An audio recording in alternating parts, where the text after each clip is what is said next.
Hi, everyone. Welcome to another integrated humanities conversation that I'm having with Mr. Ryan Griffiths.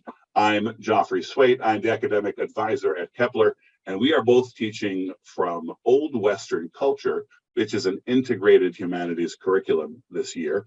And we're having this conversation to help you guys understand what the integrated humanities are all about and how they fit within classical education. So in our last video, we compared integration in a classical setting with modern and worldly philosophies of education. Today, we're going to dive a little deeper into what integration actually means, how we integrate not only in our education, but in our expression, and connect it to the classical idea that we're basing ourselves in the great works of yore. So I'd like to welcome Ryan. Ryan, howdy. Hello. Thanks again for having me back. I'm looking forward to this second conversation. Yeah, and so I mean, as I mentioned, we're sort of narrowing this down, but it's an unscripted conversation. So how are you envisioning this conversation going? Just kind of put you on the spot there. Yeah, well, I think it's important to mount a sort of defense for teaching the humanities in an integrated fashion for those who maybe have never heard of integrated humanities or who would be distrustful or doubtful of being able to cover such a broad expanse of topics within one class. And to kind of showcase what they do best, what they have to offer, and to sort of highlight that not only do they showcase the individual subjects as well as they would be showcased if they were being taught in their individual classes, but it actually teaches them or showcases them better. It provides more enlightenment into what exactly a work of literature or a work of philosophy is saying if you have this broader background knowledge, this broader expanse of topics to make reference to and draw from when you're teaching them. Right. Yeah. I mean, so just to kind of flesh out the potential negative view of this, right? Like, why would you be suspicious of integrated humanities? Well, it's because we operate in a world today that values expertise above all, right? And so you're actually not entitled to an opinion on most things because that's not how it works. The way it works is you go through your institutional training and you become an expert in X. And if X comes up, you have something to say and the rest of us will listen to you. If X does not come up, you're quiet and you listen to whoever's talking about Y, because Y is the thing we're talking about now. Everything is extremely compartmentalized. One of the words that's come into fashion over the last few years has been siloed, right? Everything is siloed. And sometimes people see the trouble that comes from that. But we believe in educating the whole man, right? And educating the whole man in a holistic way. And one of the cool things that does is actually it does entitle you to an opinion about pretty much everything. That's actually something I really encourage my kids, my students, to develop. Right? Have an opinion. Try to defend it. Realize you're wrong. Right? Change your opinion, but have an opinion. Being indifferent is that's one of the scourges, I think, of the modern age. But that is the reason that you would be, I think, initially suspicious, right? Well, education is simply the building up of expertise. Yeah, and it leads to, like you said, complacency, but also being too trusting as well. You get to a point in society where suddenly you're not entitled to give common sense, just as an example, common sense health advice if you haven't been to med school, right? Or anything like that. You're not entitled to have an opinion about history unless you're a historian. Where really, if you've been educated holistically, educating the whole individual, you're using a set array of tools mental tools in order to work through problems that you can apply to all sorts of different categories. It's not like you have to be educated in one specific expert subject. Using our God-given reason, a lot of subjects are open to us. That's the thing, God-given reason, right? To quote one of my favorite poems, where is the wisdom we have lost in information? And it's not just wisdom that we want to teach, but also something like, honestly, more fundamental, more like learning how to walk. It's just how to think, right? Mm-hmm. But that's actually not how we are educated these days. We're not taught how to think. We are taught information. And even the way we use the word educate and education, we associate that with what information have you been exposed to and what information have you retained. Yes, but like with memorization, right. People are graded, judged on memorization as opposed to application. Right. Yeah. So we have this spark of wit in us that you can train to become thought and to become ordered, something that can progress.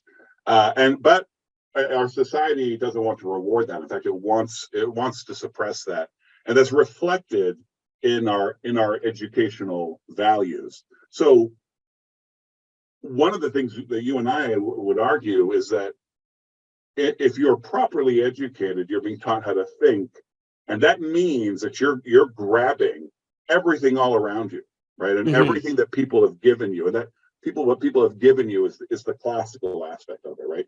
All the great works handed down through the ages.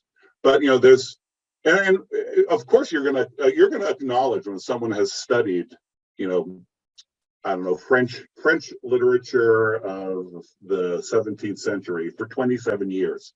Of course, they're going to have more knowledge about that subject than you. But you can both think because you've both been well educated. Yeah. And I think it also speaks to basic human insecurities as well. As fallen creatures who are finite, we like to feel that we have some semblance of control over things, right? We see that attitude coming out really prominently in the Victorian era, in the 19th century. This idea that we can, it's actually coming from even further back in the Enlightenment, but we can encapsulize and categorize everything. And so we're not going to be taken by surprise at all. That's how we treat knowledge. And it's easy to do that when you have specialized knowledge. It feels good to be like, well, nobody knows more about French literature than me. And to strive for that sort of false feeling of total competence in any one given subject, because when you are reaching for everything, like you said, there isn't a limit to that. You're never going to get to a point where you can say, okay, I've learned all there is to know about this subject, and to sort of settle on your laurels there. You're always going to have the unknown encroaching in on your studies, which is a good thing, right? It keeps us humble as scholars, as humans. It keeps that sense of wonder there about learning and about the world and about God. I think fear plays a role in that segmentation of knowledge too, trying to make everything specialized as opposed to being opened and whole. Right. And delighting in learning and thinking, right? I think that one of the things that we lose in a culture of expertise is just the enriching joy of thinking about your stuff, right? Thinking about what you study, thinking about what you like to learn about. There's value in just thinking about and thinking through things as opposed to learning data, right? And I think that students, I think that students respond to that well too. It's much more interesting to be in a class where you're allowed to think about a subject as opposed to just being asked to memorize data and churn it back out on a test. There's more real growth that happens there. Yeah, I want to turn this conversation a little more concrete into how a lot of this can be applied in the life of the student and in the life of a human.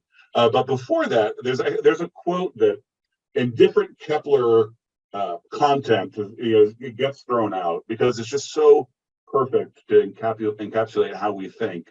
It's a Robert Heinlein quote that perhaps you've heard before.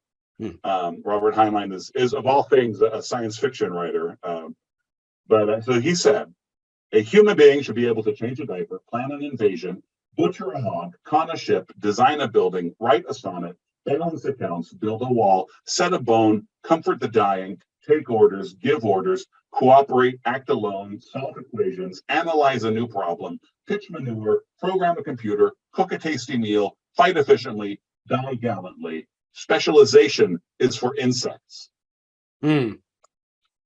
Yeah.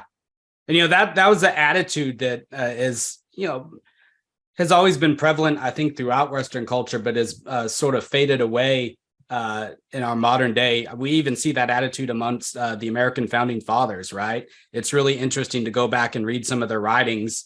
And we would imagine that during the time of the War of Independence, they would be thinking about nothing else. But when you read Jefferson's writings, Franklin's writings, oh yeah, they're waging a war, but they're also writing about electricity and writing about like the different types of soil on their farms. And, they have all these multiple interests that they're able to juggle because they've been trained in this or they've been educated in this integrated way. Yeah.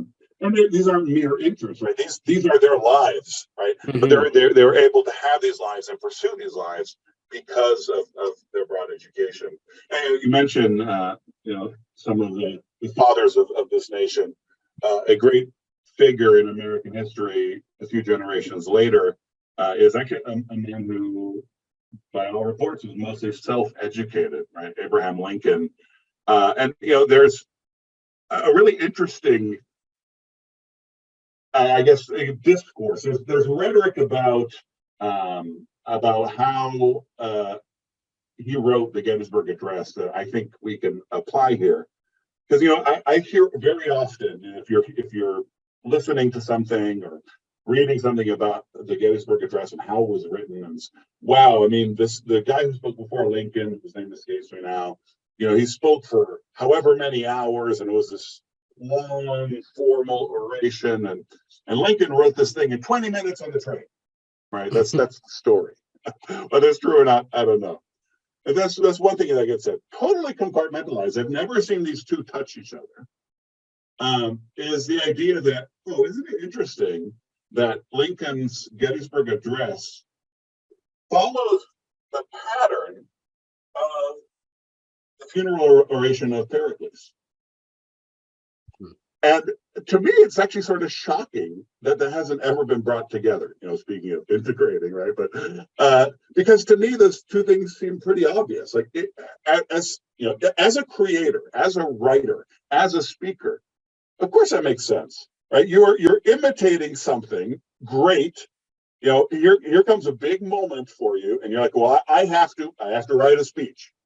Okay, well, I'm going to think of the great speeches that I am familiar with, that I know, that I've learned about, and I'm going to bring it to bear on the work I'm doing right now. I'm going to imitate the great things before me to create something new and great as well.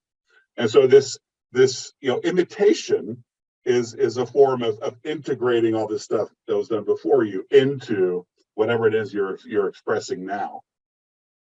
Yeah. Cicero says something very similar in one of his speeches. He says that he learned to be a great, brave, courageous man by imitating the actions of the great, brave, courageous men that he'd read of in Greek and Latin authors. He said he had their example always before his eyes as he went about public business.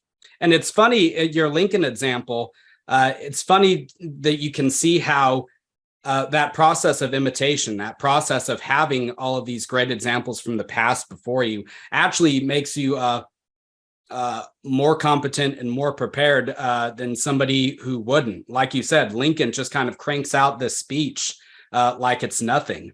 And it also puts me in mind, I've always wondered this about writers like Shakespeare and Charles Dickens, how they write these great classic works that are still read hundreds of years after they lived.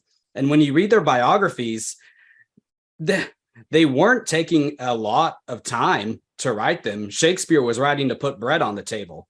Dickens was writing to put bread on the table. And it's like, oh, I got to meet a deadline. Here's Romeo and Juliet. Here's Hamlet. Whereas today, if somebody sets out to write, the next great novel or the next great epic poem, it's a years long process. You have to have that solitude and that quiet of mind to really piece something together. But to these men, it was the greater like the agony, the greater the work. Sorry. Yeah, right. I mean, but that's the mindset. I mean, and I've experienced that myself as a writer, and I've always been kind of envious that Shakespeare or Dickens could just do that. But I think that's the solution there. That's the key as to how they can do it, that imitation. Right. And that's something that some classical educators in recent years have referred to as copiousness. Right. Like, for example, if you are, one of the things that we as classical educators study is rhetoric, right? Is the expression. And let's say you have to give a speech extempore. The ability to step up and marshal all these resources.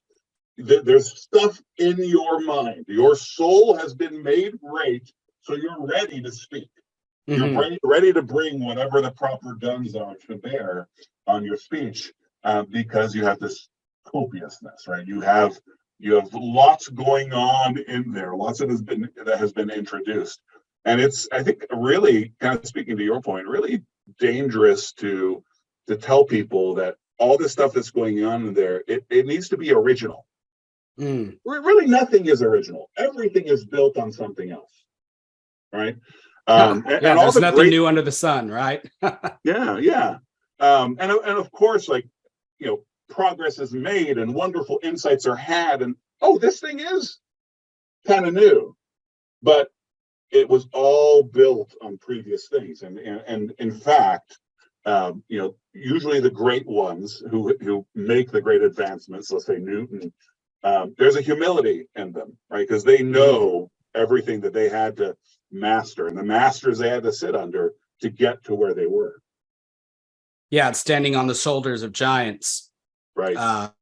And you can see the copiousness, that you're talking about. I think, in somebody like Aristotle or like in Plato's Socratic dialogues, you can see how, to explain these philosophical concepts, Socrates is just pulling out snippets from Homer and from Euripides, the subject that's completely separate from philosophy, but it's all there. So those are the first examples that come to mind. Or even somebody like Freud more recently, using Shakespeare characters to illustrate psychoanalytic theory, just grasping from different branches of learning easily and freely, and being able to incorporate those into one's argument.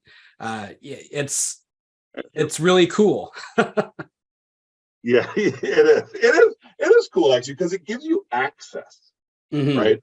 I mean, this talking about Freudian archetypes or Kantian archetypes. Kant's archetypes have become really popular recently because of Jordan Peterson.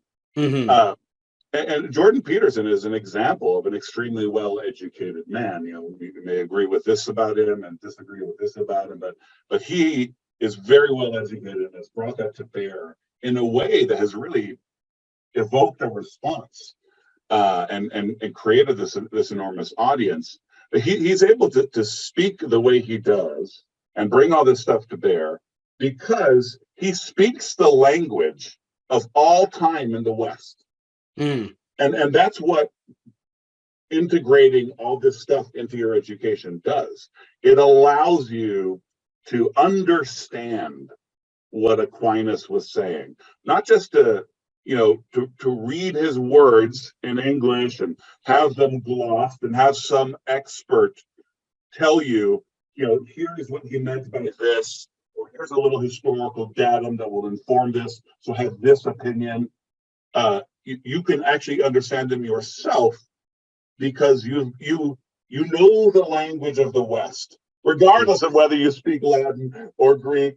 You know the language of the West. You understand our symbols and our stories, and so you have access to all of that knowledge all of that time.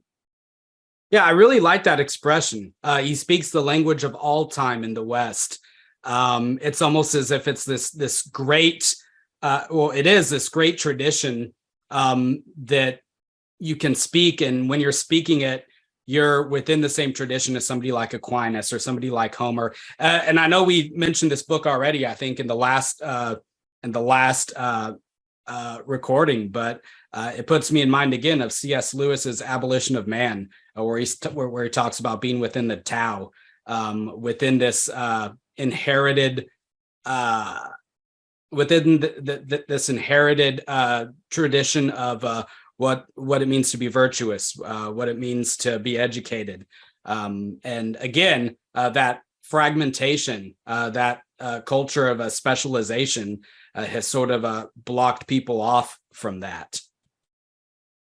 Well, I'll take this moment to plug an interview I did recently with someone about Chinese classical education. So if I remember, there will be a link above where you can go check that out. And I only mention it because of Lewis's Tao, right? He's actually using an Eastern concept to speak of the way, this stream that we're all in, that we've inherited from, because some things are common to all of humanity, right? And I think we should bring up the abolition of man in our next video, because really there shouldn't be a conversation between two classical educators that doesn't bring the abolition of man to me. I mean, I think that's very good. Fair enough. So bringing this conversation kind of back around full circle, we've talked about, we're bringing all these different things to bear. We're swimming in these great wide waters. But we started this conversation talking about expertise and how we live in a world that values expertise. So what is it at the end of the day that we as classical teachers are trying to produce? What are we trying to make as we work with our students? Well, hopefully, as funny as it sounds to say, hopefully not experts, because in the course of this conversation, it's sort of come out that to call someone an expert, or for someone to call themselves an expert, far from it being an aggrandizement of themselves, it's actually a limiting of themselves. It's an admission that you're not a great soul. And of course, you shouldn't be the one to say, okay, I'm a great soul. But hopefully you feel it if you've been well educated, right? Yeah. There's I can't see how you can reconcile the idea of an expert with greatness. The experts are the ones who serve the great men, right? Churchill was not an expert. And as flawed as he was a great man. And in large part because of how widely educated and then widely experienced he was, how connected he was with his ancestors and the work they had done. The experts serve the great men, and shouldn't we want that as parents for our children? Yeah, so it's like, what do we want them to be? Do we want them to be experts or great men or women? And yeah, I think as classical educators, that's the goal there. If they become expert in a particular subject throughout the process, then that's great. But the goal is to make them more fully human, more fully capable of responding to the situations and the callings in life that God puts them in. And so it's kind of like, to make a comparison there, seek ye first the kingdom of God, and then all these things will be added unto you, right? If you cling for expertise in one subject, you're going to lose it. But if you're trying to make yourself more wholly human, a better human, then you'll attain that, and then that expertise is going to come in as well. It puts me in mind of another C.S. Lewis quote. I think this one from Mere Christianity, where he talks about becoming a Christian. He says, we become more truly ourselves when Christ takes over than we would otherwise be by ourselves. And so to kind of comparing that relationship that we have between ourselves and God with the relationship that we have with education, I see the same similar sort of thing happening there. We can try to cling to our expertise and lose it, or we can strive for something greater and then gain it in the process. I love how you talk about clinging to expertise, because one of the things I wanted to bring up, that really opens the door to it, and that is that a culture of expertise creates a culture of protectionism and narrowness, right? People are always defending and justifying their jobs, right? Like, I'm the one who gets to talk about this, and so it actually shuts down thought, right? Because you're trying to justify, you have nothing to contribute but this one thing. So if someone steps into that one thing, well, that's the time the alarm bells ring, and so all this fighting happens. When one has that greatness of soul, trained into one, educated into one. We'll address this a little bit in our next video, but I think that's as a fear that parents can have, right? Well, if my kid's not an expert, how is he going to get a job? And there is so much material out there by classical educators. So just any classical college can give you the numbers. There's a classical Christian university or college here in my town, New St. Andrews. As you can check out their website, whatever. But those who are classically educated actually do better professionally in fields that rely on experts. Right? There's a slightly steeper learning curve, but that because they're able to think, because they're actually able to interact with people. I mean, I always think of a friend of mine who was an engineer, but he was socially pretty gifted. His job when I met him was to entertain clients of this huge engineering research facility. And the reason it was his job was he was the only person in his enormous department that was able to be charming. And that's, like, how did all of these really intelligent, high horsepower brains get to adulthood and not be able to have a conversation? But that's exactly the sort of education that we trumpet as being worthwhile, and we, you and I, of course, far from it. We want to contribute to the building of great souls. Well, and that that speaks to the versatility of somebody who's been classically educated in integrated humanities courses, because you can make the arguments that knowledge is an end in itself. But if parents of students or anybody else were looking for the brass tacks, looking for, okay, is this going to get my child a sturdy, stable, secure career? That versatility right there is the selling point, because you can make your child an expert in a subject, but then what happens when you've made your child an expert in I don't know, some sort of technology that suddenly falls by the wayside? Yeah, it's gone. I'm an expert at using fax machines, right? Well, and now I don't know.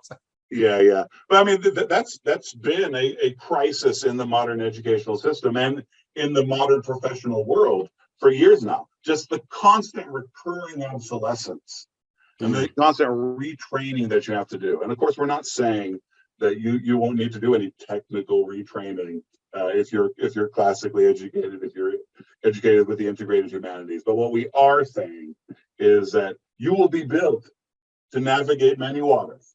Yeah, a person for all occasions, and who knows the art of conversation apparently too, right? Yeah. You see the whole place, nobody's charming, nobody thinks to shake hands and ask, hey, how's your family? But right. that's again that sort of narrowness that comes into being taught an expert subject to the exclusion of all else. Yeah. Well, that makes you subject to whatever the winds of change are, right? If basically someone else has to tell you your worth, and sometimes that's just the human state, right? Sometimes it's just where we are as human beings, and one can be great-souled and be a slave. But don't we want to avoid that, right? And one of the ways we can avoid that is by by being that person who other humans want to hear from and want to help, as opposed to being a number on a sheet, right? So Joffre has skills X, Y, and Z. Z is obsolete now. X is still pretty valuable to us. Are we going to retain his services? Right? That's that you don't want to end up in that position. Sometimes it just happens, but you can be more the master of your fate within the service of God, of course, by being well educated. Yeah, and even the way that you just framed that, Joffrey has skills X, Y, and Z. You're sort of talking. You talk about you. It's talking about yourself like you're a robot, right, or a tool. You're not human. That humanity has been sort of siphoned out of the equation.